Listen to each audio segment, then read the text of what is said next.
Shalom semuanya. Menurut kalender Ibrani, dari tanggal 3 Oktober 2024 sampai dengan 23 September 2025, kita memasuki tahun 5785, yaitu tahun PH. PH artinya 85. P itu angka 80. H merupakan huruf kelima dari alfabet Ibrani. Gambaran huruf P adalah sebuah mulut. Sedangkan angka 5 adalah kasih karunia. Angka 5 muncul 2 kali, yaitu berarti kasih karunia ganda akan dicurahkan. Katakan amin. Kunci untuk mendapatkan kasih karunia ganda adalah mulut. Ingat bahwa kita masih berada di dekade P, di mana kita diingatkan tentang peranan mulut, termasuk ucapan, lidah, termasuk juga apa yang diketik di media sosial. Amsal 18 ayat 21 berkata, hidup dan mati dikuasai lidah. Siapa suka menggunakannya akan memakan buahnya. Tuhan Yesus berkata dalam Matius 12 ayat 36 dan 37.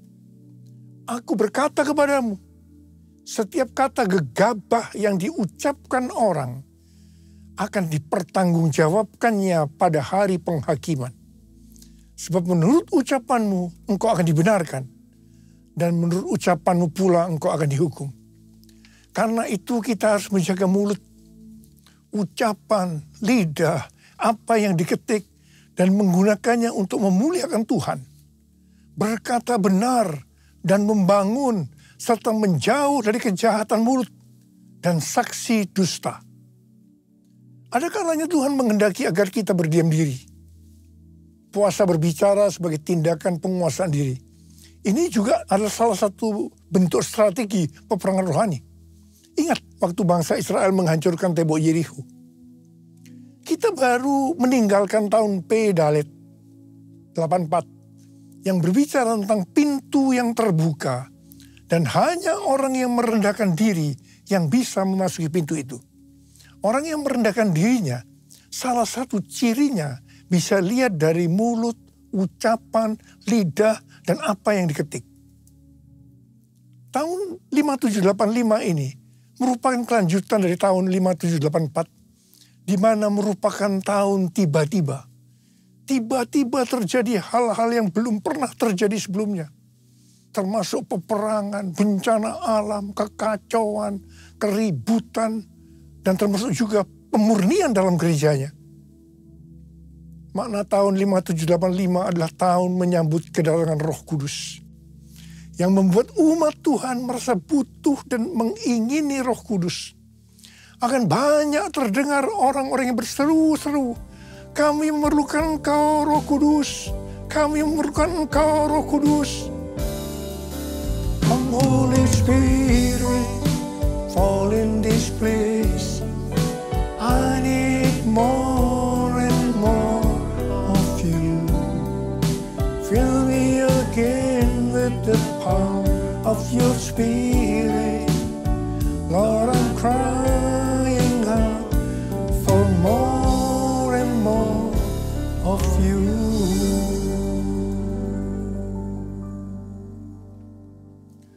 Setelah terjadi hal-hal yang dinubuatkan pada tahun 5784, maka sekarang kita melihat dan merasakan Roh Kudus dicurahkan luar biasa. Pentakosta ketiga sudah dicurahkan luar biasa. Harvest now, Jesus for everyone. Harvest now, Jesus for everyone. Gambaran kuno dari huruf H adalah seperti orang yang mengangkat tangan. Hari-hari ini akan banyak orang-orang yang mengangkat tangan untuk berdoa, memuji dan menyembah Tuhan. Karena lawatan Roh Kudus Pentakosta ketiga yang dahsyat terjadi. Ini kasih karunia ganda Tuhan. Makna angka 5, H, juga kita bisa lihat pada saat Tuhan Yesus memberkati 5 roti dan 2 ekor ikan untuk memberi makan 5.000 orang laki-laki. Juga dalam Kisah Para Rasul 3 dan 4 ketika Petrus dan Yohanes menyembuhkan orang yang sakit lumpuh sejak lahir. Dan setelah itu mereka memberitakan Injil.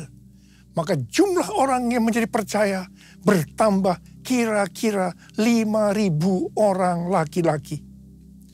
Angka 5.000 ini berbicara tentang penuaian jiwa yang besar. Penuaian jiwa yang terbesar dan yang terakhir sedang terjadi. Mereka sedang melihat tanda dan mujizat yang luar biasa. Pada saat Roh Kudus dicurahkan, maka akan terjadi seperti yang dituliskan dalam Yesaya 32 ayat 15 sampai 17 yang berkata, sampai dicurahkan kepada kita roh dari atas, maka padang gurun akan menjadi kebun buah-buahan. Dan kebun buah-buahan itu akan dianggap hutan. Di padang gurun selalu akan berlaku keadilan. Dan di kebun buah-buahan akan tetap ada kebenaran. Di mana ada kebenaran, di situ akan tumbuh damai sejahtera. Dan akibat kebenaran ialah ketenangan dan ketentraman untuk selama-lamanya. Sebelum Roh Kudus dicurahkan dalam hidup kita, sebelum kita dipenuhi dengan Roh Kudus, maka kita ini diibaratkan sebagai padang gurun. Keadilan akan tinggal di padang gurun. Jadi yang dituntut selalu keadilan. Mata ganti mata, gigi ganti gigi, tidak ada maaf bagimu. Tapi pada saat kita dipenuhi Roh Kudus, maka kita diibaratkan menjadi kebun buah-buahan. Kita akan berbuah dengan lebatnya. Kita selalu akan melakukan kebenaran. Dikatakan di mana ada kebenaran, di situ akan ada damai sejahtera. Buah dari damai sejahtera ialah ketenangan dan ketentraman untuk selama-lamanya. Amin. Makna huruf He seperti pada gambar ini adalah bahwa celah atau jendela yang terbentuk pada huruf He ini merupakan gambaran celah atau jendela mulut Tuhan yang menghembuskan rohnya. Perhatikan juga cara pelafalan huruf ini. Pun seperti orang yang menghembuskan nafasnya. Hei. Nama Abram berubah menjadi Abraham. Karena ditambah dengan huruf He. Yang artinya Abram menjadi Abraham. Karena ada hembusan Roh Kudus. Ada pewahyuan. Hembusan Roh Kudus atau pewahyuan akan membuat banyak orang menjadi berani dan bertindak dengan iman seperti Abraham yang taat pada perintah Tuhan. Abraham taat untuk menuju kemana Tuhan memanggil. Bahkan rela mempersembahkan Ishak anaknya yang tunggal. Mereka akan meninggalkan masa lalunya. Meninggalkan apa yang sudah familiar untuk menuju destiny yang Tuhan tentukan. Haleluya. Dalam tahun 5785 yang merupakan tahun pencurahan Roh Kudus, kita diingatkan tentang berbahasa roh atau berbahasa lidah. 1 Korintus 14 ayat 14 dan 15 berkata, sebab jika aku berdoa dalam bahasa lidah, rohkulah yang berdoa. Tetapi akal budiku tidak menghasilkan apa-apa. Jadi apakah yang harus kubuat? Aku akan berdoa dengan rohku, tetapi aku akan berdoa juga dengan akal budiku. Aku akan menyanyikan pujian dengan rohku, tetapi aku akan menyanyikan pujian juga dengan akal budiku. Manusia itu terdiri dari roh, jiwa, dan tubuh. Ketiganya harus berdoa, memuji, dan menyembah Tuhan. Tubuh, bisa angkat tangan, tepuk tangan, lipat jari. Jiwa atau akal budi dengan menggunakan bahasa yang kita mengerti. Tetapi kalau roh, itu harus dengan bahasa roh atau bahasa lidah.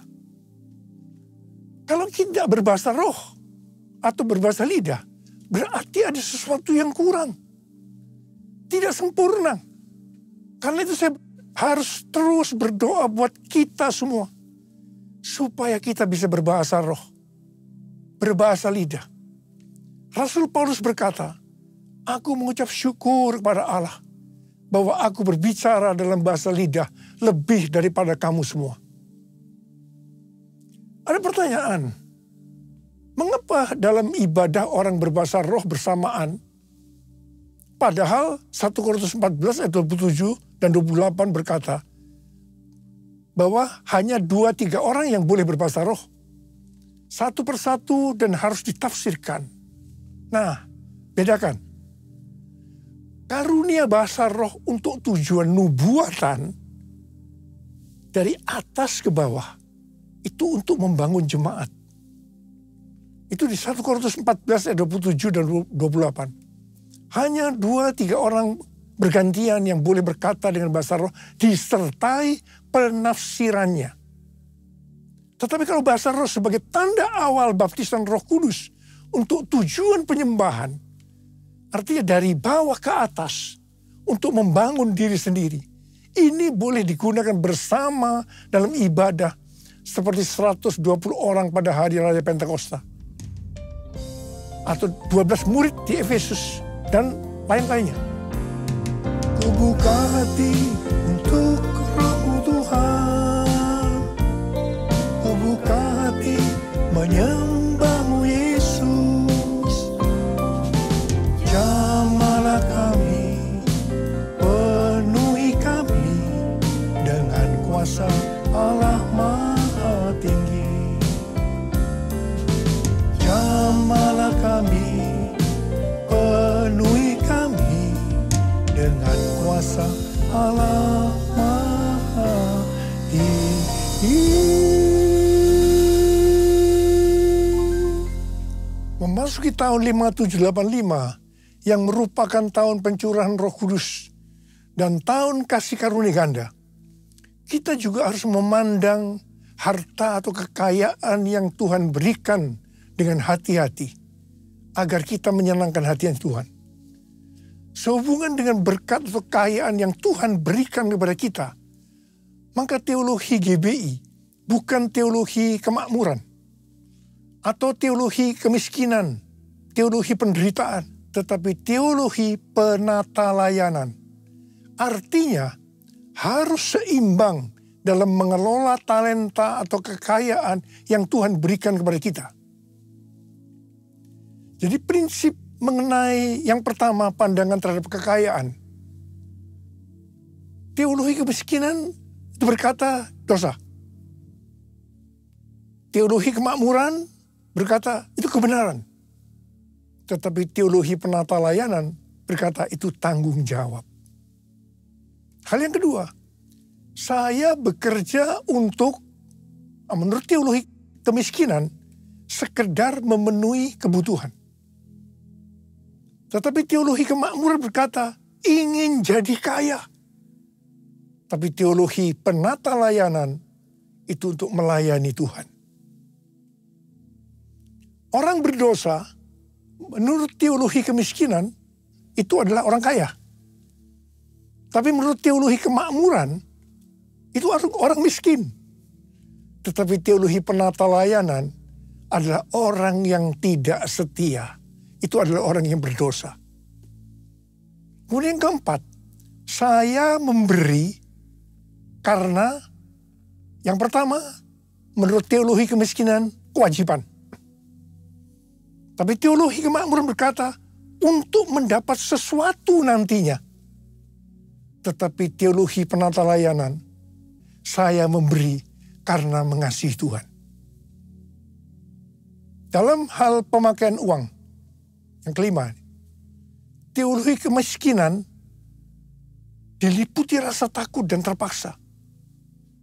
Tetapi yang menganut teologi kemakmuran, tidak hati-hati dan konsumtif, boros. Tetapi teologi penata layanan, mereka berdoa dan bertanggung jawab. Dari tabel ini, maka ada beberapa hal yang harus diperhatikan. Yang pertama, Amsal 28 ayat 20 berkata, orang yang dapat dipercaya mendapat banyak berkat. Tetapi orang yang ingin cepat kaya tidak akan luput dari hukuman.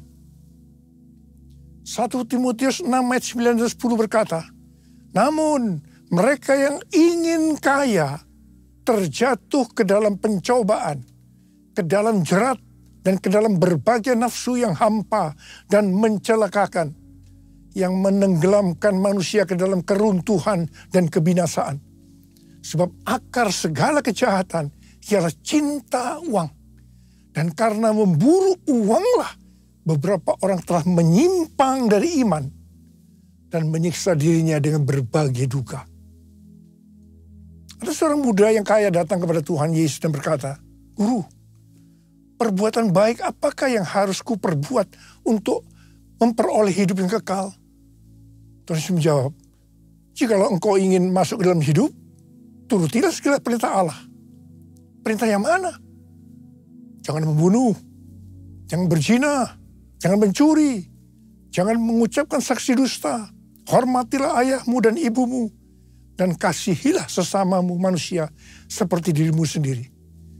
Jawab orang muda itu, semua telah kuturuti, apalagi yang masih kurang?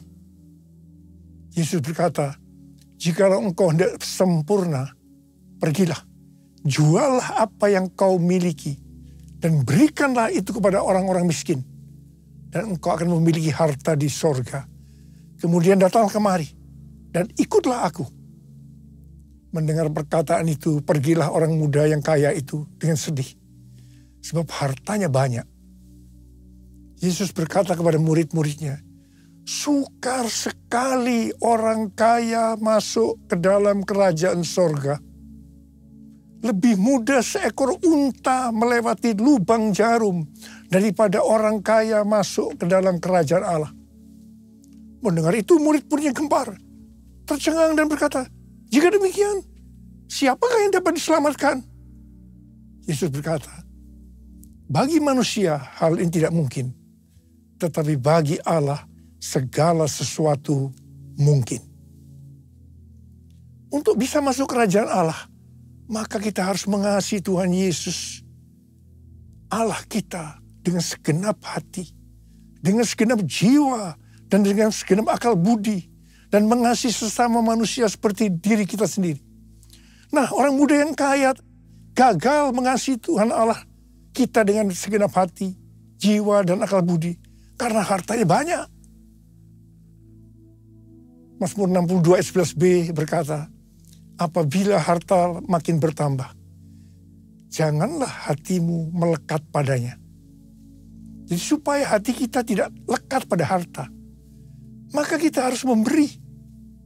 Alasannya karena mengasihi Tuhan, tidak yang lain-lain.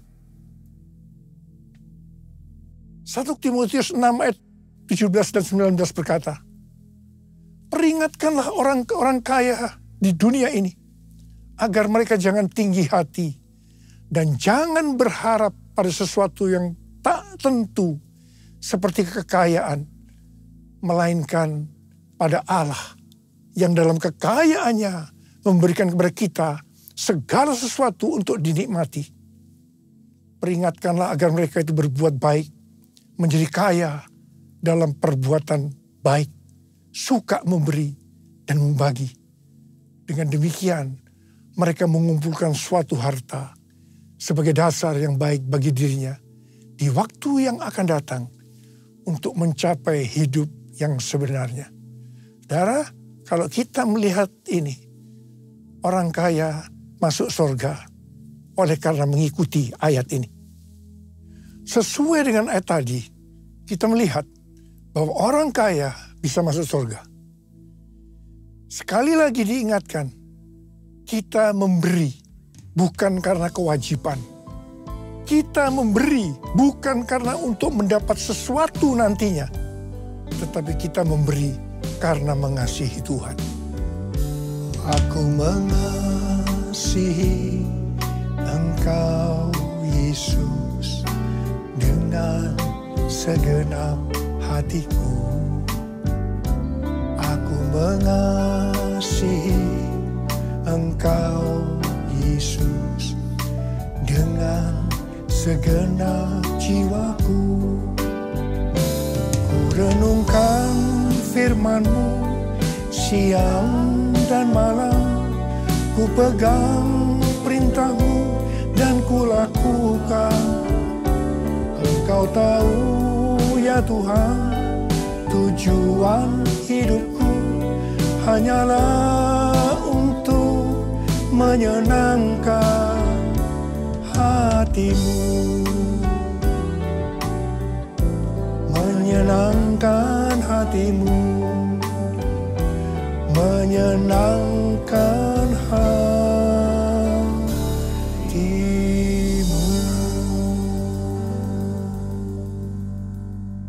Tahun 5785 PH merupakan kelanjutan dari tahun 5784 P Dalet.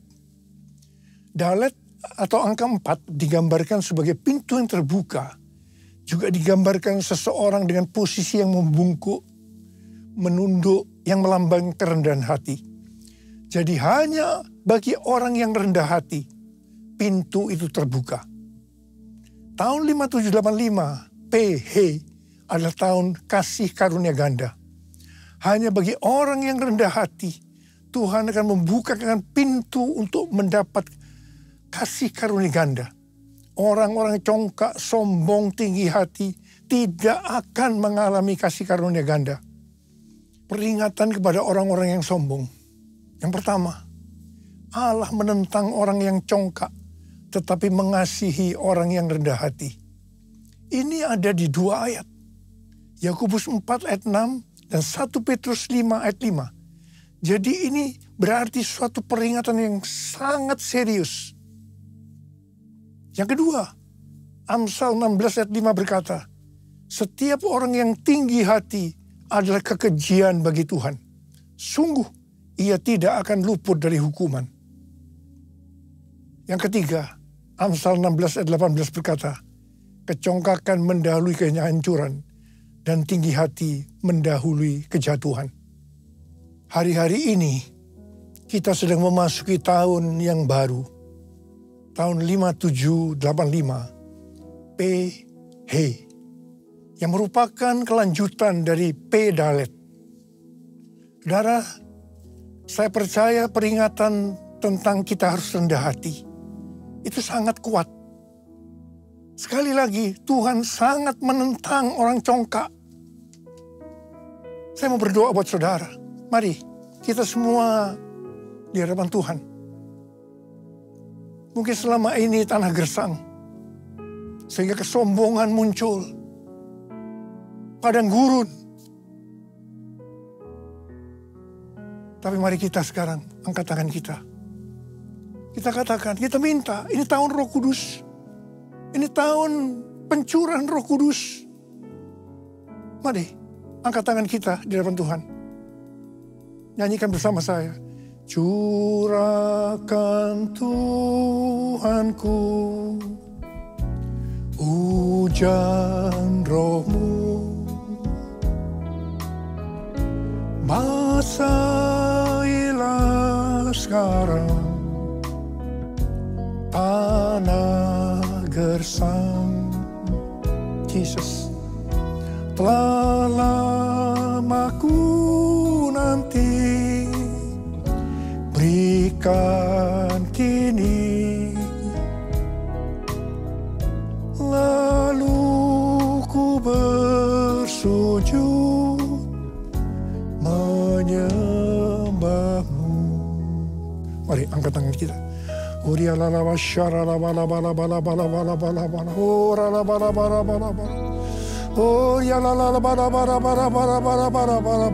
Tuhan, curahkan Roh-Mu.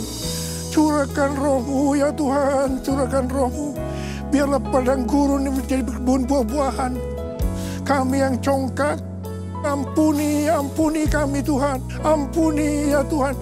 Buatlah kami menjadi rendah hati. Curahkan Roh-Mu, kami akan menerima Roh Kudus lebih lagi. Roh Kudus lebih lagi.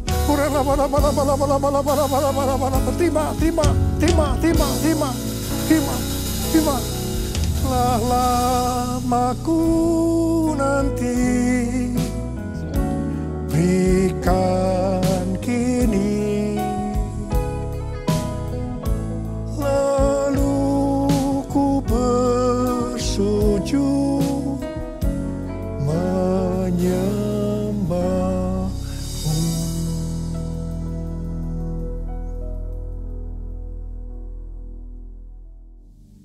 Mari kita akan masuk dalam perjamuan kudus.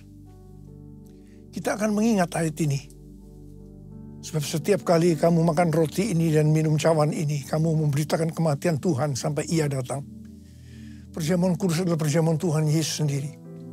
Setiap kali kita masuk dalam perjamuan kudus, Tuhan Yesus selalu berkata demikian. Biarlah ini menjadi peringatan akan daku. Karena itu mari, arahkan hati kita kepada kebaikan Tuhan. Kita akan mengingat kebaikan Tuhan. Mari tundukkan kepala. Bapa, siapakah kami sebelum kami mengenal Engkau? Kami semua orang berdosa. Upah dosa adalah maut, mati. Tapi Engkau yang tidak berdosa telah dijadikan dosa oleh karena kami. Engkau harus turun dari sorga mulia, mati ganti kami dengan penderitaan yang luar biasa. Sungguh kalau kau memikirkan betapa baiknya Engkau Tuhan. Engkau jadikan kami sebagai anak-anak-Mu. Engkau tuntun, Engkau bela, Engkau berkati, Engkau lindungi kami. Engkau juga tegur kalau kami salah. Itu Engkau ya Aba. Itu Engkau ya Aba. Kita akan diberkati Tuhan melalui perjamuan kudus. Tapi Tuhan mau kita makan dan minum dengan cara yang benar. Karena itu masing-masing berdoa. Introspeksi. Lihat keadaan diri masing-masing. Jangan menyimpan dosa. Kalau ada dosa yang Tuhan ingatkan saat ini, langsung minta ampun. Langsung minta ampun, ampuni saya Tuhan. Ampuni saya Tuhan, ampuni. Kau melihat anak-anak-Mu ya Tuhan, sedang minta ampun pada Tuhan. Layakkan kami untuk masuk dalam perjamuan kudus. Bapa terima kasih. Bapa terima kasih. Kami akan masuk dalam perjamuan kudus dengan hati yang penuh ucapan syukur. Dalam nama Yesus kami berdoa. Amin. Sekarang mari angkat roti di tangan kita tinggi-tinggi. Sebab apa yang telah kuteruskan kepadamu telah aku terima dari Tuhan. Yaitu bahwa Tuhan Yesus pada malam waktu Ia diserahkan mengambil roti dan sesudah itu Ia mengucap syukur atasnya. Dia memecah-mecahkannya dan berkata, inilah tubuhku yang diserahkan bagi kamu. Perbuatlah ini menjadi peringatan akan aku. Sudah dikasih Tuhan, bukankah roti yang kita pecah-pecahkan ini adalah persekutuan kita dengan tubuh Kristus. Mari kita makan dalam nama Yesus.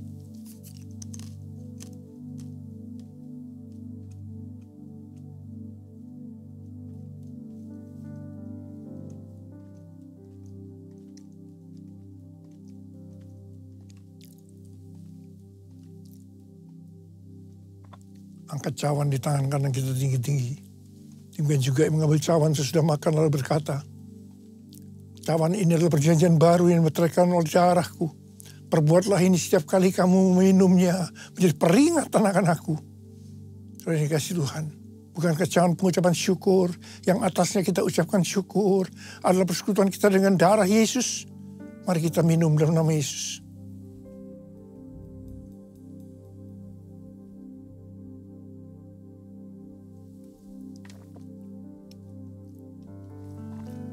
Ucapkan syukur dan terima kasih dengan suara.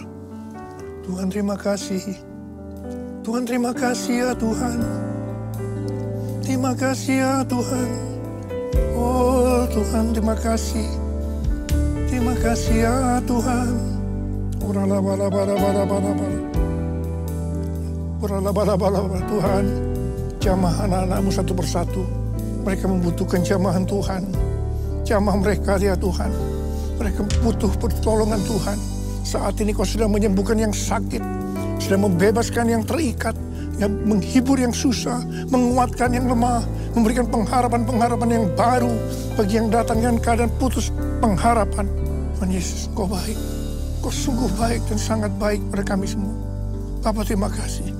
Terima kasih. Terima kasih Tuhan. Terima kasih.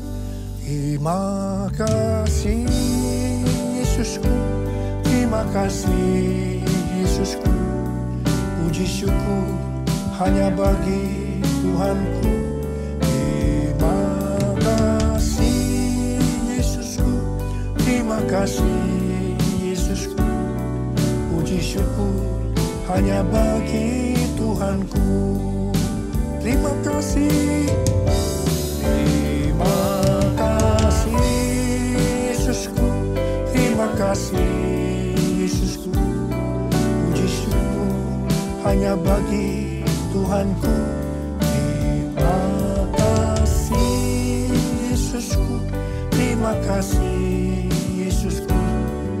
Puji syukur hanya bagi Tuhanku. Puji syukur hanya bagi Tuhanku. Puji syukur hanya bagi Tuhanku.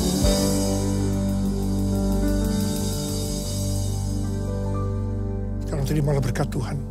Kasih karunia berlimpah-limpah daripada Allah Bapa dalam Anak yang tunggal Yesus Kristus. Persekutuan yang manis dengan Roh Kudus menyertai kita semua mulai hari ini. Sampai Tuhan Yesus datang menjemput kita di awan-awan. Dan bahkan sampai selama-lamanya. Yang percaya bersama-sama katakan, Amin.